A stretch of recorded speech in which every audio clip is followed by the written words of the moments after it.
주님은 우리에게 생명의 빛을 얻으라고 말씀하십니다. 어떻게 하면 생명의 빛을 얻을 수 있을까요? 첫 번째, 세상의 빛이신 예수님을 따라가야 됩니다. 12절 말씀입니다. 예수께서 또 말씀하여 이르시되 나는 세상의 빛이니 나를 따르는 자는 어둠에 다니지 아니하고 생명의 빛을 얻으리라. 여러분 큐티 잘 하고 계십니까?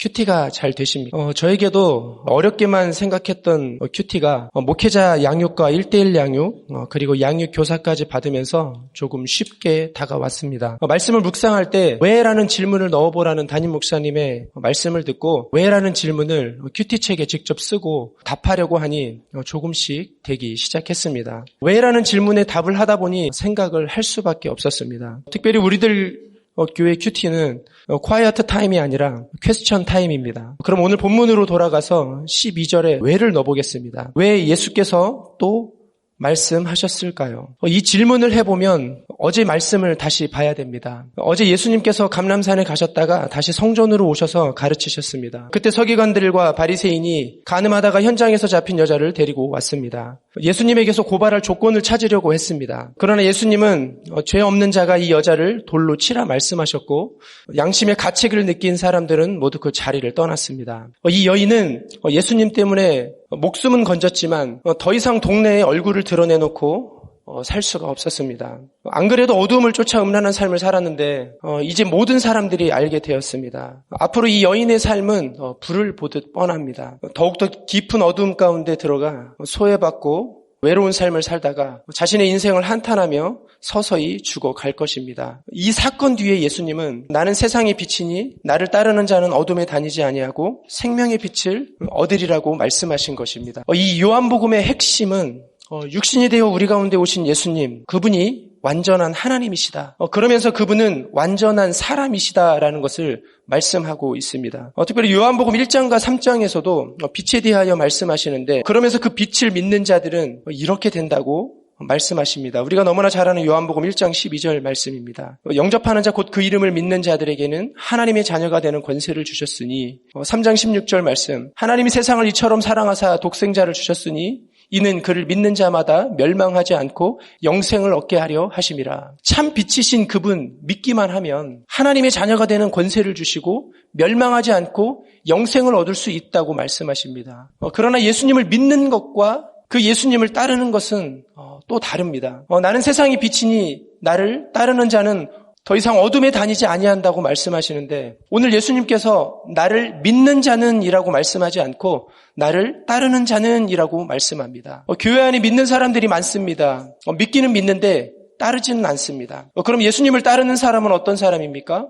믿는 것 플러스 매일 말씀을 묵상한 후에 나의 죄를 보고 손가발이 가는 적용까지 하는 사람입니다. 조금 더 나아가서 예수님이 어디서 와서 어디로 가는지 아는 사람, 나의 정체성을 알고 내가 어디서 와서 어디로 가는지 아는 사람, 나는 하나님으로부터 이 땅에 보냄받았고 하나님이 나에게 하라고 하시는 그 일, 생존을 위한 삶이 아니라 살아라 하는 명령대로 노역이 아닌 사명을 감당하는 사람, 그거 하다가 다시 하나님께로 돌아간다는 사실을 아는 사람, 바로 그 사람이 세상에 비치신 그 예수님을 따르는 사람입니다. 이러한 사람은 더 이상 어둠 가운데 살지 않습니다. 단순히 어둠 가운데 산다는 것은 간음하다가 잡혀온 여인처럼 사는 것만을 말하지 않습니다. 또한 예수님을 믿지 못하고 지금 논쟁하며 예수님을 죽이려는 이 서기관들과 바리새인들만을 말하는 것도 아닙니다. 지금 저와 여러분 중에도 예수님이 어디로부터 와서 어디로 가는지 모르고 나 또한 어디로 와서 어떻게 살다가 어디로 가는지 모르는 사람들, 바로 그런 사람들이 다 어둠 가운데 사는 사람입니다. 이런 사람들은 여전히 내가 밑동 잘린 나무인 것을 모르고 이 땅에서 영원히 살 것처럼 성공과 행복을 추구하며 사는 사람입니다. 여전히 먹을 것, 입을 것, 살 것 걱정 근심하며 기복을 외치며 사는 사람입니다. 또 왜 나만 가난하냐고, 또 왜 나만 이렇게 힘들어야 하냐고, 왜 나만 이렇게 외롭냐고, 왜 내 자식만, 내 남편만, 내 아내만, 왜 내 부모만 변하지 않느냐고, 왜 이런 목장에 편성을 해 주셨냐고, 왜 나를 이렇게 사람들이 무시하냐고 불평하며 교회를 떠나겠노라고 하는 사람들입니다. 그리고 떠나려고 하는 마음 속에 스물스물 올라오는 사람들, 아직도 어둠 가운데 사는 사람들입니다. 혹시 그 사람이 여러분은 아닙니까? 우리 옆 사람 보고 한번 이렇게 한번 물어보십시오. 혹시 그 사람이 당신 아닙니까? 이 이야기가 바로 저의 이야기 같습니다. 저 또한 어둠 가운데 살았던 사람입니다. 저는 모태신앙으로 3대째 신앙의 가정에서 태어났습니다. 저희 집안에는 목사님, 장로님, 권사님이 많습니다. 그러나 저희 아버지는 친구에게 배신당하고 농사를 지으면서부터 너무 힘이 들어서 술을 마시기 시작했습니다. 그때부터 저희 아버지는 알코올 중독, 그리고 의처증, 우울증, 분노조절 장애, 대인기피증을 앓았습니다. 너무나 잘생기시고 또 머리도 좋으시고 법 없이도 살 수 있는 분이셨지만 친구에게 당한 배신은 너무나도 컸나 봅니다. 술만 드시면 폭군으로 변했고 밥상을 엎으시고 또 아내와 자식을 때리고 죽이려고 했습니다. 제가 12살 되던 해 아버지는 스스로 목숨을 끊으셨습니다. 40살에 아름다운 아내와 그리고 3남매를 남겨두고 그렇게 가버리셨습니다. 서울에 살던 저희 가정은 지방의 작은 도시로 이사를 갔습니다. 그 지역에서 흔히 쓰는 아버지 없는 자식이라는 욕은 저의 인생을 송두리째 바꾸어 놓았습니다. 그 지역에는 애나 어른이나 조금만 화가 나면 그 욕을 썼습니다. 학교에서 거의 대부분의 아이들이 그 욕을 즐겨 사용했습니다. 그러나 저는 그 욕만 들으면 가슴이 벌렁거리고 공황 같은 증상이 찾아와서 싸움을 할 수밖에 없습니다. 태권도 국가대표와 축구 선수가 되고 싶었던 꿈은 저희 아버지의 자살로 산산이 부서졌습니다. 다른 가족들보다 먼저 내려가서 그 이모 댁에서 있었던 약 한 달 동안 저는 세상에서 고아와 같이 버려졌다는 생각과 또 아버지에 대한 미움과 증오가 생겼습니다. 그렇게 제 인생은 질풍노도의 시기를 거치며 청소년 청년의 때를 건달로 사채업자로 살게 되었습니다. 16살 때부터 운전을 배웠고 17살부터 낮에는 페인트 공으로 일했습니다. 15층짜리 아파트 외벽에 줄을 타면 일당을 2배로 준다는 말에 줄 하나 의지해서 페인트도 칠하고 또 밤에는 건달로 살았습니다. 고생하는 어머니에게 짐이 되지 않기 위해서 술집과 카페, 다방과 모텔 등에 돌아다니며 담배 장사를 했고 택시기사들에게 일수를 주었습니다. 그때 제 나이 17살이었습니다. 광고와 버티칼, 전자레인지 후드를 판매하고 남대문 시장에서는 짝퉁 가방을 판매하면서 또 서대문에서는 자동차 대출 등을 하며 살았습니다. 세상에서 온갖 죄를 저질렀고 파출소 습격 사건에 제가 주동자가 되어 특수공무집행방해로 감옥과 또 소년원도 다녀왔습니다. 이렇게 어둠 가운데 사는 저를 안타까워하시던 하나님은 이자제한법이라는 사건을 통해서 2003년 중국 북경 땅으로 저를 인도하셨습니다. 그곳에서 마치 집 나간 탕자를 하염없이 기다린 아버지처럼 저를 안아주셨습니다. 저희 어머니의 간절한 기도는 땅에 떨어지지 않았고 그렇게 어둠 가운데 살던 제가 빛이신 주님 앞으로 나아가게 되었습니다. 저희 모든 죄와 수치와 허물이 보여 죽을 것 같았습니다. 매주 금요 철야 때마다 지난 시간 지었던 죄들이 파노라마처럼 보여지며 예배 시간마다 저는 떼굴떼굴 구르며 주님, 제가 하늘과 아버지께 죄를 지었습니다라고 죄고백하게 되었습니다. 하나님은 그렇게 죽은 개 같은 저를 성도로 불러주셨고 믿음을 주셨습니다. 손과 발이 가는 적용으로 하루에 몇 갑씩 피우던 담배와 하루에 10시간씩 짝으로 마시던 술을 끊고 성경을 읽기 시작했습니다. 중국의 사스라는 전염병에 창궐할 때 지금의 아내를 만나서 정말 하나님의 은혜로 결혼하게 되었습니다. 중국에서 속성으로 훈련을 시키시고 3년 만에 주의 종으로 저를 불러주셨습니다. 오늘 어둠 가운데서 음란하게 살다가 돌에 맞아 죽어 마땅한 여인에게 나는 세상의 빛이니 나를 따르면 더 이상 어둠에 다니지 아니하고 생명의 빛을 얻는다 말씀하시는 듯 저에게도 나도 너를 정죄하지 않으니 다시는 죄를 짓지 말라며 저를 구원해 주셨습니다. 세상의 빛이신 예수님을 따르는 자는 더 이상 어둠 가운데 다니지 않을 뿐 아니라 두 번째, 아무도 판단하지 않습니다. 5절 말씀 함께 읽겠습니다. 시작. 너희는 육체를 따라 판단하나 나는 아무도 판단하지 아니하노라. 지금 바리새인들은 예수님께서 자신을 세상의 빛이라고 선언하는 증언을 받아들이지도 인정하지도 않습니다. 율법에는 두 사람의 증언이 참되다 기록되어 있기 때문입니다. 그러나 예수님은 그 증언의 참됨이 두 사람, 세 사람의 증언에 있지 아니하다고 말씀합니다. 예수님의 증언의 참됨은 그 예수님이 어디로 와서 어디로 가는지 아는 것이라고 말합니다. 스스로 자신을 증언하고 판단하여도 그 판단이 참된 이유는 자신을 보내신 하나님이 늘 함께 하시기 때문이라고 말씀하십니다. 유대인들과 바리새인들은 끊임없이 육체를 따라 판단합니다. 율법을 아는가? 율법을 지키는가? 어떤 말을 하는가? 또 어떤 행위를 하는가? 예수님은 율법을 지키려고 오신 분이 아니라 나는 아무도 판단하지 아니하노라 판단하노라 말씀하십니다. 그러나 우리가 세상의 눈으로 얼마나 많은 사람을 바라보며 판단하고 정죄합니까? 저 사람은 왜 저래? 저 사람은 말을 왜 저렇게 험하게 해? 저 사람은 왜 저렇게 개념이 없지? 왜 저렇게 교만해? 여러분 이러지 않습니까? 저 또한 저희 아버지를 육체를 따라 판단했습니다. 얼마나 무능하면 처자식을 놔두고 죽을까? 그 죽을 힘과 용기 있으면 그 죽을 힘으로 살지. 그 판단은 습관으로 자리를 잡았습니다. 신학 공부를 하던 10여 년 동안 정말 하나님이 주시면 먹고 없으면 굶고 죽으면 천국 간다는 마음으로 살았습니다. 14번의 등록금 내는 기간 내내 단 한 번 빼고 등록 기간에 등록금을 내본 적이 없습니다. 그래서 출석 부르는 시간에 제 이름이 한 번도 없었습니다. 결혼한 지 20년이 되었는데 나그네처럼 이사한 횟수가 19번입니다. 제 초본을 띄워보니까 39번 이사했더라고요. 저는 일하는 목회자로 10년을 살아왔습니다. 아산 시골 한 동네에서 6평짜리 컨테이너에서 교회를 개척했습니다. 마을 총무로 도서관 관장으로 섬기게 되었습니다. 7년 동안 재능기부 음악회를 만들어서 거기 계신 어르신들에게 문화공연과 식사를 대접하고 손과 발이 되어주는 적용으로 어르신들을 섬겼습니다. 그런데 마을 주변에 있는 교회 목사님들은 마을 주민들에게는 관심이 없었습니다. 저는 그때부터 주변 목사님들을 판단하기 시작했습니다. 그리고 정죄하기 시작했습니다. 내가 하는 삶과 행동이 다 옳다고 여기며 옳고 그름으로 그분들을 판단했습니다. 그 무렵부터 저는 사과 농사를 짓게 되었고 열심히 일한 결과 간절하게 꿈꾸던 땅도 1000평을 구입할 수 있었습니다. 농촌에서 땅 없는 서름은 집 없는 서름과는 비교할 수가 없습니다. 우리 마을 최연소로 마을 이장 후보에까지 올랐지만 당시에 땅이 없었습니다. 집도 종중에서 시제 지내려고 지어놓은 그 집에 월세로 들어 살았기 때문에 집도 없고 땅도 없는 놈이 무슨 이장이냐며 욕하고 굴러온 돌이 박힌 돌 뺀다며 마을을 위해서 열심히 수고하고 헌신하는 저를 욕하고 죽인다는 소리까지 듣기도 하였습니다.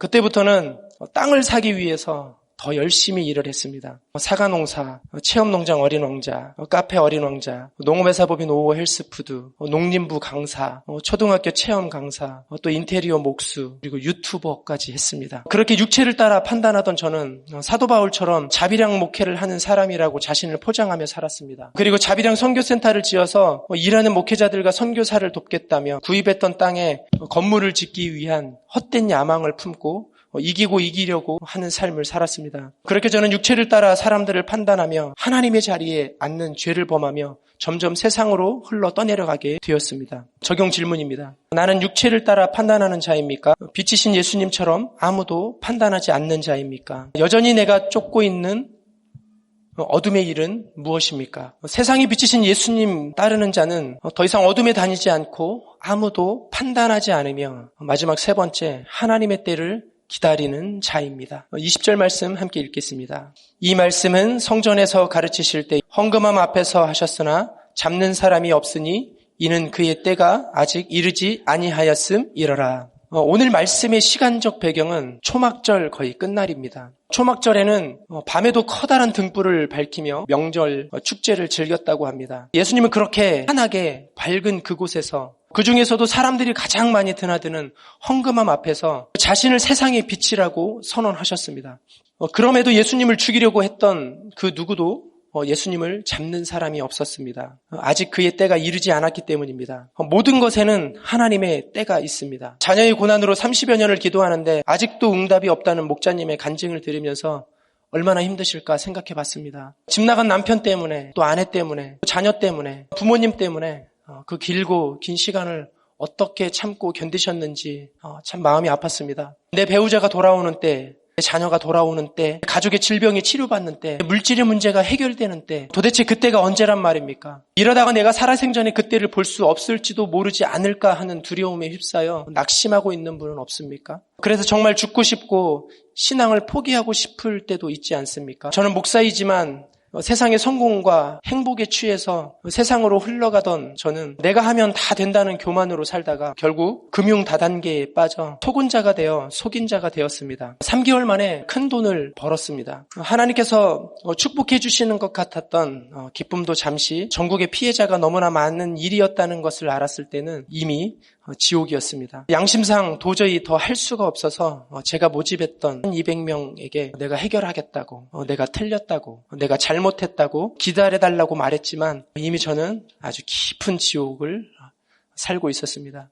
10년 동안 건달 생활을 그걸 지우고 싶어서 20년 동안 수천 명 이상에게 복음을 전하고 전도하며 열심히 신앙생활을 했지만 한순간에 사기꾼 목사가 되어버린 것입니다. 땅을 팔면 어느 정도 해결이 될 수 있다고 판단했지만 갑자기 올라버린 금리 때문에 땅은 팔리지 않았고 하루하루 피말리는 고통이 임했습니다. 저희 집이 아파트 9층이었습니다. 아파트 9층이었던 그 집에서 안방문을 잠그고 하루에도 수백 번 뛰어내리려고 생각했습니다. 저에게 걸려오는 전화나 문자만 봐도 창자가 뒤틀리며 도저히 서 있을 수가 없어 땅바닥에 누워 떼굴떼굴 굴렀습니다. 하나님, 죽여주십시오. 제가 죄인입니다. 죽고 싶습니다. 참을 수 없는 수치와 사람들의 조롱 섞인 문자를 보며 서서히 저는 죽어가고 있었습니다. 말씀을 읽고 말씀을 들어도 눈에 보이지도 귀에 들어오지도 않았습니다. 그렇게 죽음의 문턱 앞에서 서 있던 저는 22년 10월 후보의 띵크 목회자 세미나에 참석했고 시간마다 눈물을 펑펑 쏟으며 회개하는 시간이 되었습니다. 아무것도 없는 줄 알았는데, 다 날아가 버린 줄 알았는데 남은 것이 있다는 담임 목사님의 말씀을 듣고 보니 저에게는 제 아내와 세 자녀들이 남아 있었습니다. 지금 이 사건은 내 삶의 결론이고 나에게 꼭 있어야 할 하나님의 세팅이라는 것이 깨달아졌습니다. 담임 목사님의 구속사의 말씀으로 저의 삶 전체가 해석이 되었습니다. 그렇게 은혜 받으며 판교와 아산을 오가는 동안 우리들 교회 성도들은 참 좋겠다는 아내의 말에 그 다음 주부터 등록해서 지금까지 한 주도 안 빠지고 목장과 예배에 참여하며 출석했습니다.